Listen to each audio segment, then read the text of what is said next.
I want to understand how you interpret Mohan Bhagwat's remarks. Do you see it as a sign of conciliation, saying that let's sort out issues through dialogue, through the courts, and makes it very clear that we cannot go across the country trying to find Shivlings under every mosque, thereby suggesting that we are not going to reopen other places of worship issue. Do you take him at face value, Mr. Owaisi? The speech given by Mr. Mohan Bhagwat was an incendiary speech. And you must remember why I have formed that opinion that till the formation of Vishwa Hindu Parishad, Ram Mandir was not an issue. For BJP, it became an issue in 1989. Now he talks about court. Didn't the Sangh Parivar, the whole Ram Mandir movement, gave a commitment to the Supreme Court that they will not touch the Babri Masjid on 6th December 1992. So that is why I say that what Mr. Mohan Bhagwat says has no meaning whatsoever. And the most important point is that, is he trying to convey that the Muslims in India live because of his mercy? Aren't we the first citizens of this country? And to me, I want an assurance from the Prime Minister of the country. He's my Prime Minister. Let his government stand up and say that 1991 Act, we will implement it. Simple. Stop. End of the matter. And fifthly, who are these petitioners who have gone to the court? One of the petitioners, the husband, is the local Vishwa Hindu Parishad leader. And last point, Mathura, 50 years ago, Hindus and Muslims sat together, formed an agreement, went to court, it was accepted. After 54 years, you go to and say, no, we want the whole Eidgah. Who are those people? They have a connection with RSS.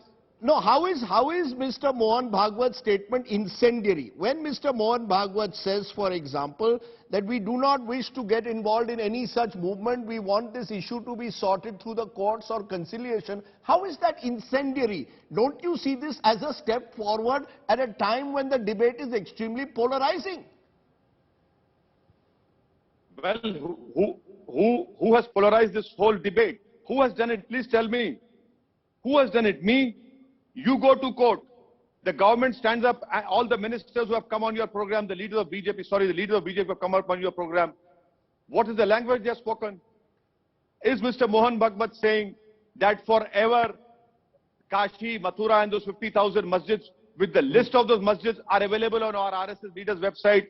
Nothing is going to happen. I want a commitment from the Prime Minister of this country, simple as that. Mr. Mohan Bhagwat's speech is incendiary because he always connects the Muslims to our ancestry to Hinduism. Should I say that Mohan Bhagwat's ancestors were forcibly converted from Buddhism? No, I will not say that. How can he say that Islam came to invade us?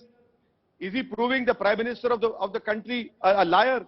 Because the Prime Minister went to Saudi Arabia and gave a replica of the first masjid that came up in Kerala. One minute. Mohan Bhagwat says a large number of Muslims who stayed back in India and did not opt to go to Pakistan are our fellow Indians. We have no opposition against any form of worship. We accept them all, consider all of them holy. They may have adopted that form of worship, but they are descendants of our rishis, munis, kshatriyas. We are descendants of the same ancestors. Why do you say that? Why do you always connect my ancestry to Hinduism? And even if we are in a modern India, which has a living constitution, how dare you do that? I am an equal citizen of this country. That is why I say that you are trying to tell the nation that, No, 1 minute. He's not denying. Where is he denying? Where is he suggesting in any way in these statements that you're not an equal citizen? Because he says that they have a Hindu ancestry. Because he says that Islam came through invaders. And his whole message is projected in such a way. The messaging is that, oh, Muslims live because of the mercy of RSS Chief. No. I am an equal citizen of this country.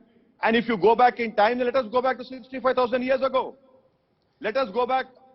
India became India, the whole subcontinent, because of people came from Africa, Iran, East Asia, Central Asia. Mr. Mohan Bhagwat might call himself an Aryan, but the Aryans came 2,000 years ago. The original Indians are not even Owaisi, Rajdeep Sardesai or Mohan Bhagwat. It is the Adivasi and Dravidians. If that be the case,